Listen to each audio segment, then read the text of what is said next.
All right, can everybody see my screen? Yes, yes, Yes. good. All right, hello everybody. My name is Paul. I'm a developer advocate at Strapi.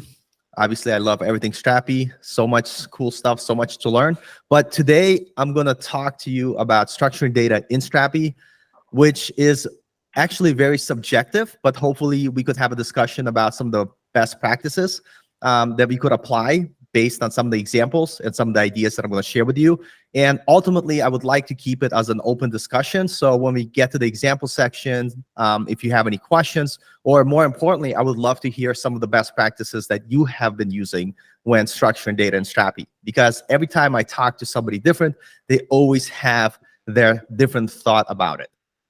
Oh, went too fast. So we're going to start by talking about traditional CMS versus a headless CMS to kind of put some context around structuring data, because one of the things I've seen sometimes as developers, we develop data structure, we create the platform, and then we always have a content editor or somebody comes up to us and says, this is not how I used to do it. So understanding the difference between traditional CMS and headless CMS and being able to explain that to our editors who are actually going to be managing content and make sure that we're all in agreement is very important. Then we're going to take a look at content modeling and some of the thought processes that I have. We're going to talk about things to consider, and then more importantly, going to take a look at some examples and hopefully have a discussion and hear from all of you. So I want to talk about traditional CMS versus headless CMS and the two differences between them. When people come from a traditional route like WordPress, content and presentation layer are they're very tightly coupled. And a lot of times when you're entering your content, you're also thinking about how your content looks. And then a lot of those platforms, you have things like templates and themes. And because of that, it becomes very front-end dependent, meaning they have a very limited content delivery. For instance, it'll just be their website. Where headless CMS is quite the opposite. You really focus on content structure and not so much the look and feel of it.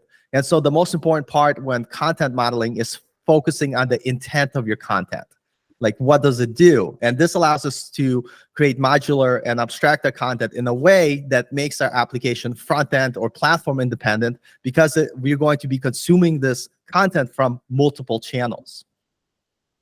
And this is why I feel there's a headless dilemma where if you get an editor or someone who has previously worked on traditional CMSs, where the presentation and the content layers tightly coupled, they're so used to using things like page builders. And a lot of times when we try to explain how the headless CMS works, they always say, well, is there a page builder? And headless CMS has a different purpose.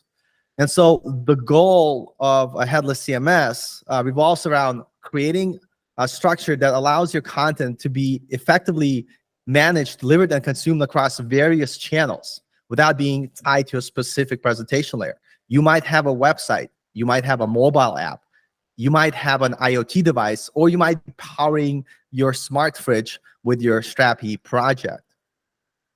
So the most important things to keep in mind, because our headless CMS is the source of truth. So we want to think when we're creating content to make sure that it's flexible and reusable. It has to be platform agnostic. We have to also make sure that we maintain consistency between how we structure content to give our editors a good experience when they're editing and managing the data. But at the same time, we have to keep scalability in mind. So when we're creating our data structures or our content types, we want to make sure that we're using the appropriate fields, making clear and appropriate relations, and optimizing for consumption, meaning that we really clearly think about what data we need to present and not just taking anything that we want, because at the end of the day, when we're delivering that response, there's a cost for querying all that data.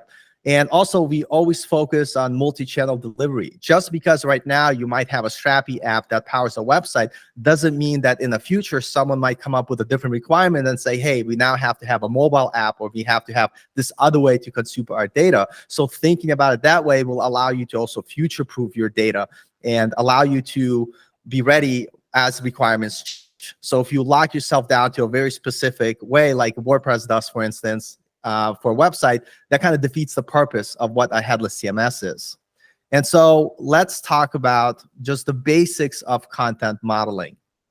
And I found this gem. There's a website called headlesscreator.com. If you've never went on it, I highly suggest. But the person that operates it, Marcelo Luin, I love what he says. He says content modeling involves breaking down content into structured objects, building relationship between them, and focusing on the intent or the purpose of the content and not its design. And while researching for this talk, actually seeing what other people do has helped me a lot. And so I'm going to show you some of the stuff that he does. But in Strapi, when we build our content, these are the building blocks that we have. We have our collection types, our single types, our relations, our components, our dynamic zones. And so let's take a look at this mirror board that I found, which is amazing. I'll make sure to share, because this is my new to-go-to resource for anybody that asks me how to structure content. And so this is from headlesscreator.com by that person, Marcelo, and he has a little chart. And there's two reasons I like this. Depending, how experienced someone is with Strapi, a lot of times people don't spend the time required to think about their content ahead of time. So I like this approach, using a mirror board and following this example to structure data first to really understand how is the data related before you start building the application and so on. And so we're going to take a look here. You have two different object types. You have your content type. In Strapi's case, it's your collection type, single types. You also have your components. And components could either be single or repeatable. And then you have all the relationships like 0 to many, 1 to many, 0 to 1, 1 to 1. And then in Strapi, for instance, when you build out your content type, you have your regular fields, or what I call your top-level fields. Those are the things that are populated automatically without having to pass a populate flag when you're querying stuff. So that could be your text field, your number field, your date field, your JSON field, right? But then you also have your system fields, which are automatically added by Strapi, like created at, created by.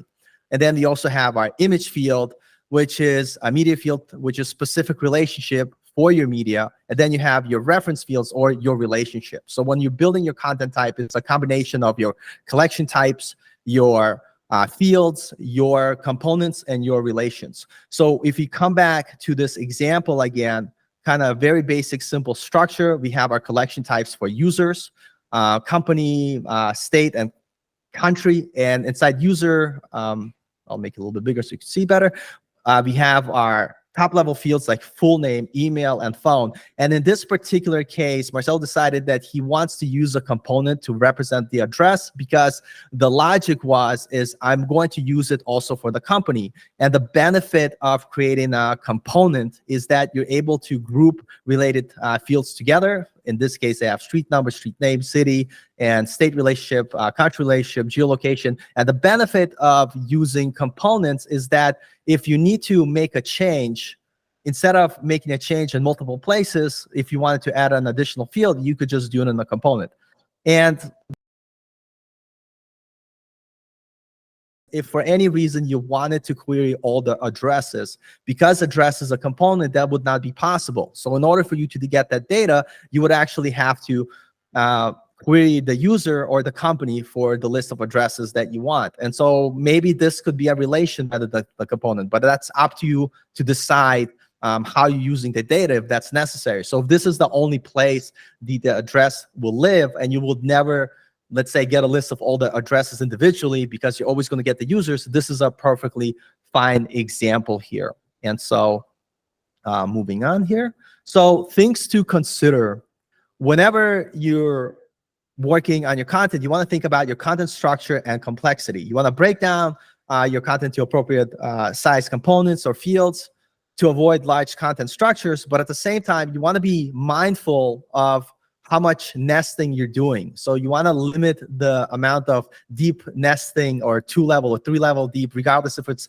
relational components, because it is going to have some performance impact the deeper that nesting is. So whenever you're creating your content, you always have to be mindful. It's like, just because I can do it, but how does that affect our performance?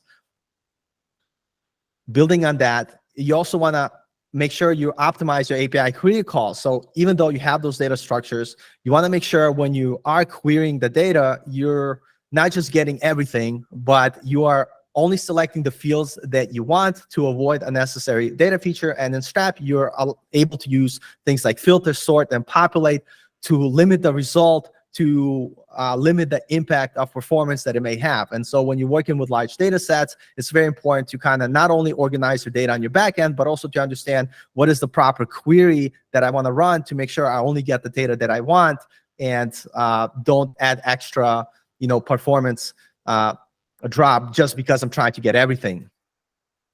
And in Strapi, we have dynamic zones, which allows you to create these groups where you have amount of components that your editor could pick and choose. The thing with dynamic zones, they are polymorphic relations, and when you include additional components in them, and if those components have nested components and nested relationship, it will eventually have impact on your performance. So when using all those things, you always have to build those content types with the least amount of deep nesting relations, or rethink of how you structure, because if you have lots of data, it might have a performance impact. So it's not only how you structure your data, but also understanding what kind of performance impact it's going to have.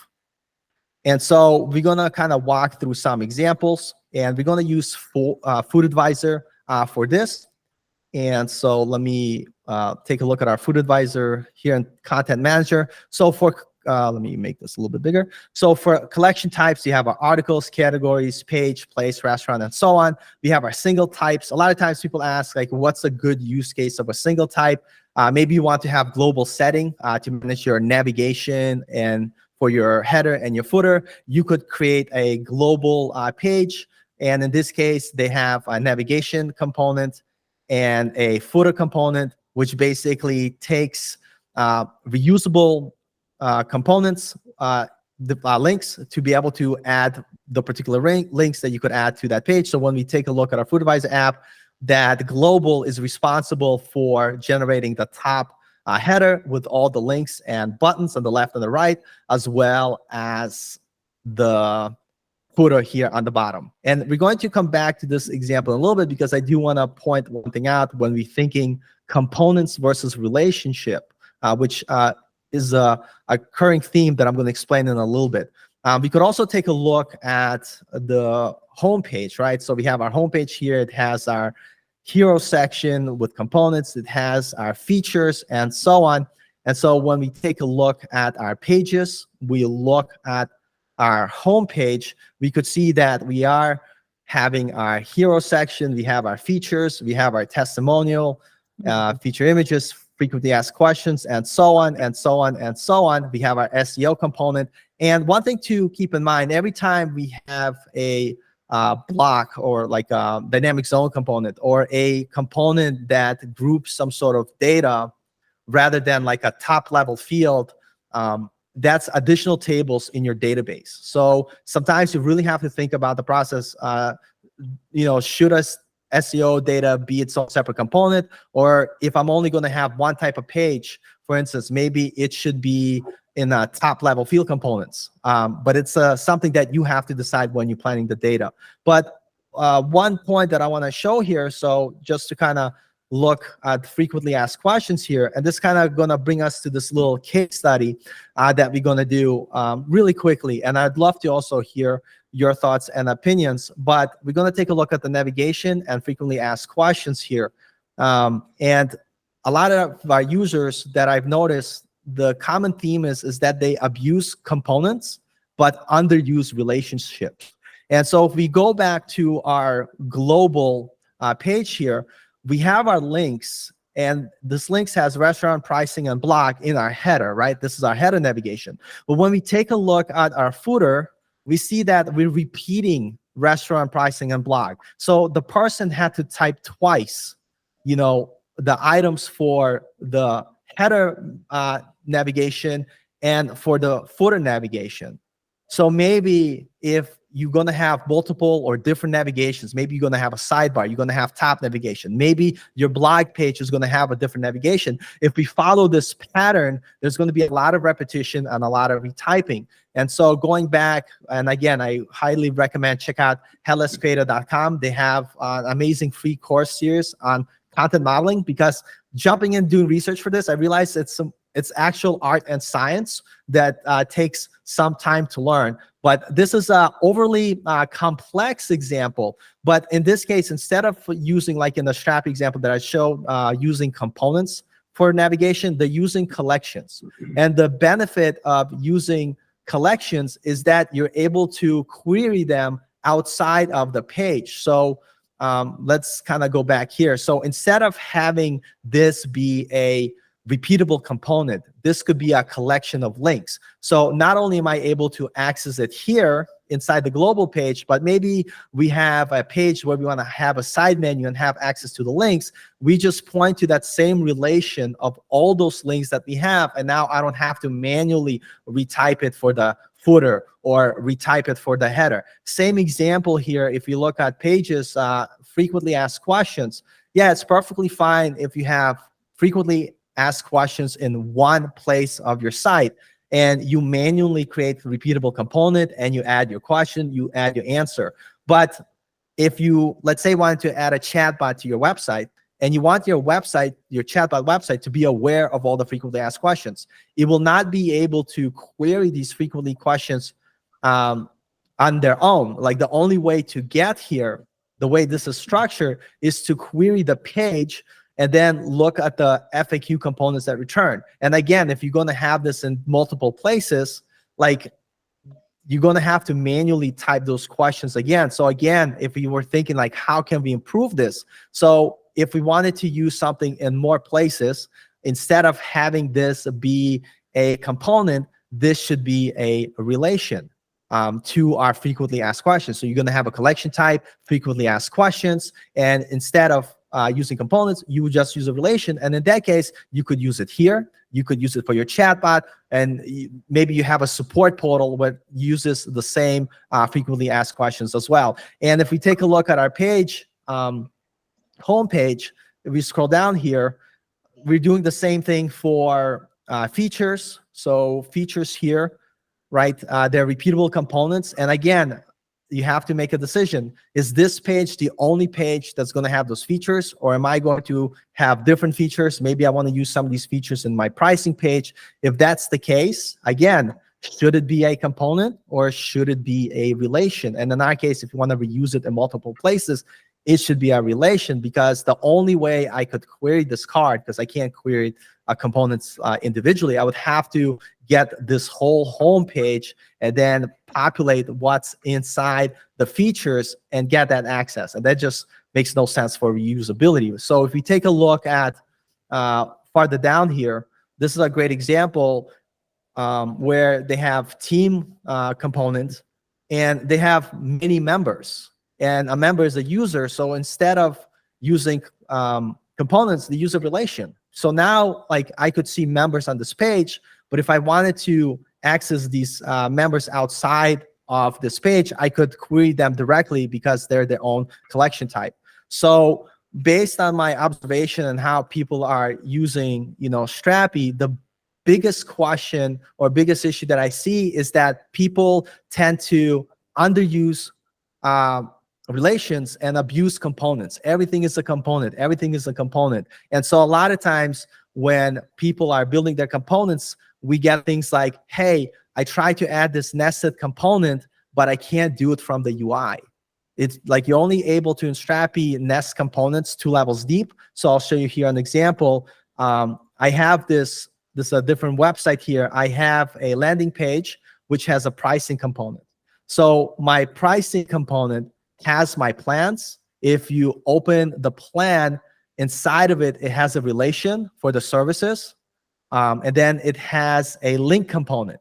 This type of nesting where you have a component with a relationship and a link, you cannot do from admin UI to add it to this top level pricing component. Strapi wouldn't let you. And the reason why we did 2 levels deep is to always remind people the more nested components are, the deeper you go, there is going to be an effect on performance. I personally think we should, by default, have 3-level nesting, but I could see how people are going to abuse it. So the way, and most of you are probably aware of that, the way that I would create this type of component, I would actually have to manually go inside my pricing JSON schema file and add that component manually because you're not able to do it from the admin by default. So to recap, the things that we want to focus on when structuring data, number one is really ahead of time planning our data through these diagrams and really understanding what we're trying to accomplish and making sure that as developers or whoever's responsible of modeling data, it's a team effort with the people that are going to be editing the data or adding the data, or to better understand what their needs are and how can we create things that works for them but also works for us as developers. And a lot of times when you do talk to content editors who are not headless CMS aware, which is interesting thing that I learned is that headless CMS is very popular in European countries, but in US, like something like WordPress, people still think that's a CMS. And so when you have a lot of editors that got used to using WordPress, using things like that, when you make that transition to headless CMS, you kind of have to educate them on switching that mindset. The difference is, between a headless CMS is that the structure of the data and the intent of the data, what's important, not its visual representation. Because again, you're building something that might be multi-channel, that the data will be consumed across multiple devices. And outside of that, outside of planning your data, it's really understanding what should be a top-level field, what should be a relationship, or when to use components. And for components, the way I think for components for myself, if it's something that's very specific to the place where it lives, and I don't need to be able to access from anywhere else that data, okay, I'll use a component. But if it's going to be like services, benefits, or something like that, I will never make a repeatable component for that. I would always use a relationship. So those were my thoughts on kind of like data structure in Strapi and stuff like that. There's a great resource. I went too far. I'll share it in the chat. And then you could share this link. Anybody who wants to get like a deeper dive on just how to think about structuring data, because like I said, when I talk to a lot of different people, everybody has their own opinion. And then after doing further research, I realized there's an actual study around modeling data. And I think anybody who's involved in that process should kind of look to find better practices, and get some other examples. So that has been like the #1 resource that I found so far, and I really, really love it. So before we finish up, if anybody has questions, my question to you is, do you have any examples where you created certain or modeled content types for your Strapi application, and the thought process that you used that you want to share with everybody else at this meetup?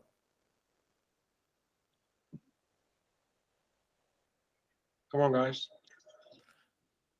They're all experts. I get it. We all. And content modeling is so subjective that there's really no wrong way until it's the wrong way, But those were the tips that kind of came up to me to kind of think about it, because what I noticed with a lot of newer people to Strapi, because Strapi is so easy to get started with, and it allows anybody to create, different content types, collection types. A lot of people just create them without putting like any deep thought into like the impact that it might have. What? When we were still Strapi noobs, did we make any mistakes that you can remember? Or did we learn things? In Strapi 3, I think the data layer was much more problematic. Like it was much more difficult to exclude relations. Yeah, right. It was almost non-existent. Yeah, so that we had some issues with for sure. And I think the example you gave with the FAQ is something we also had recently. And in our case, it was we had a good reason to not only have FAQs as general questions, but they would also be grouped. Yeah. That's another example where you would not put it as a component, but as a relation if you want to group the components into another category, for example. So they had an FAQ for the product, they have an FAQ for the process, for the pricing, and then if you want to add another layer of information on top of your FAQ items, then right, component is also not going to work. It's similar. Yeah, it's a really good point. I was also going to ask, because we do have that 2-level deep nested limit in terms of nested components. How often do you feel like that's enough, or do you find yourself manually going in and adding that through the schema, like a nested component or relation?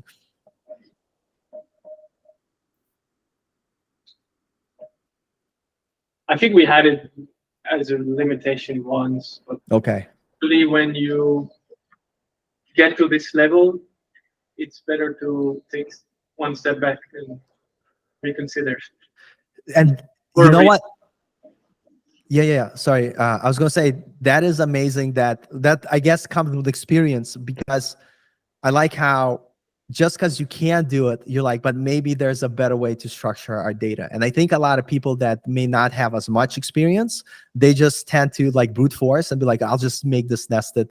It's fine because I could do it. So the fact that you ask that question, maybe there's a better way. I think that's that's a very important lesson. I think that will be my takeaway from you, is to reconsider, and maybe it could be done in better ways.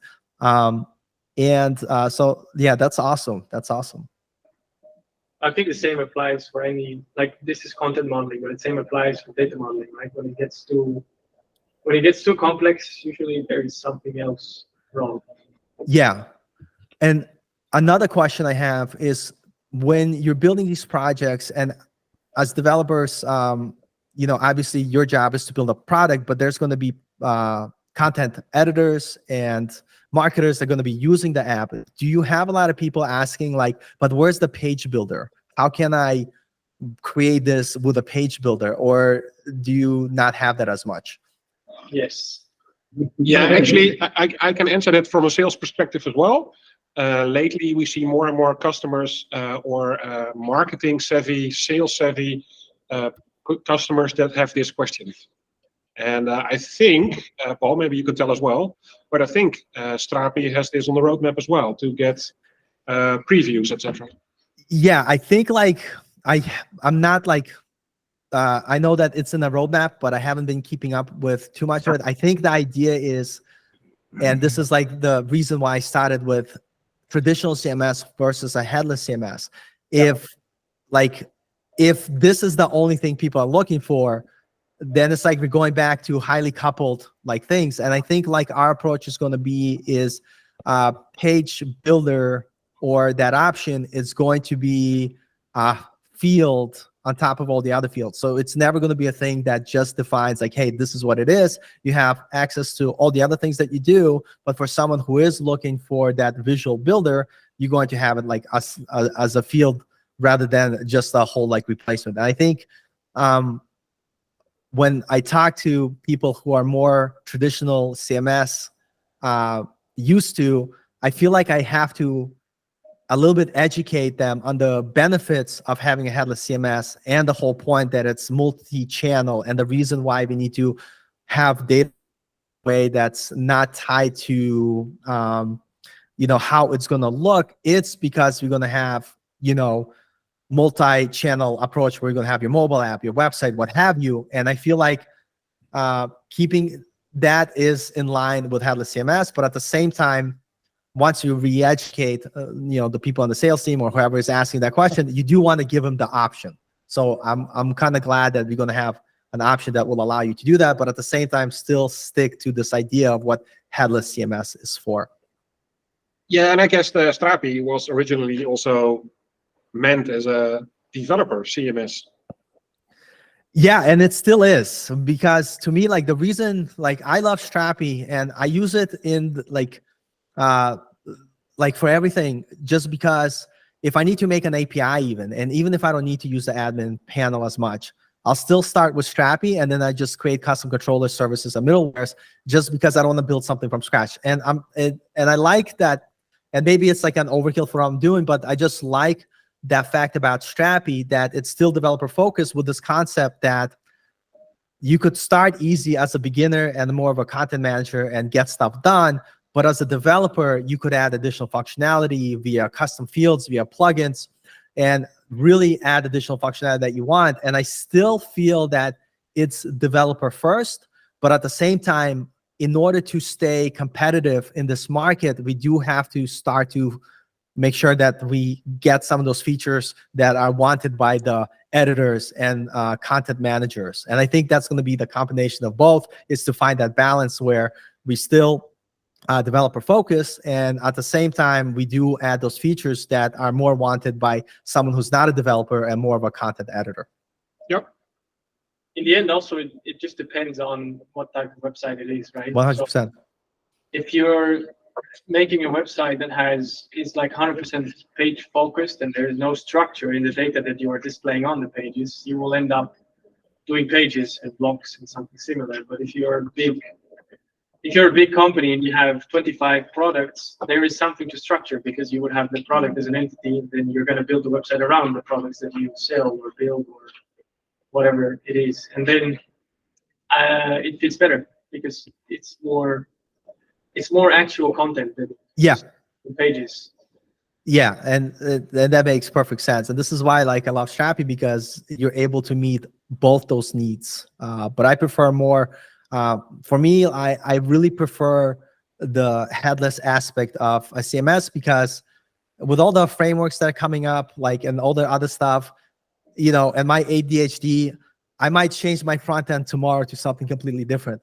And if my front end is really tied down to my, you know, content, then the refactor is going to be a pain in the butt. Like, I want to be able to rip out the front end and get rid of something else. So for instance, we built a Next.js and Strapi starter, and Next.js 13 is okay, but I'm a really big fan of Remix. And so I build a Remix front end that consumes the same Strapi backend to get that data. So I didn't have to recreate my backend. But imagine if my backend was highly, you know, tied to the presentation of the content, because I use like some sort of editor, and maybe it's not the look that my Remix website is going. So to me, like, I see the pros and cons, and I think we should offer both solutions. But for me personally, I want to be able to have my content structured in a way that if I want to put it on my mom's refrigerator, I could do it. If I want to put it onto a Remix app, I could do it. If I want to put it into an IoT device or mobile device, I could do it. So this is why I love Strapi, by the way, is because it allows you to do that. So any other questions around the presentation? Any thoughts?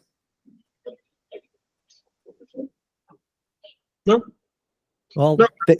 thank you so much for having me again, and I hope you enjoyed the presentation, and I really loved your feedback because it always helps. Thank you. All right, Paul. See ya. All right. Have a good rest of the meetup. Take care, everyone. Bye. Bye-bye. Bye-bye. Moet je nog een stukje pizza pakken?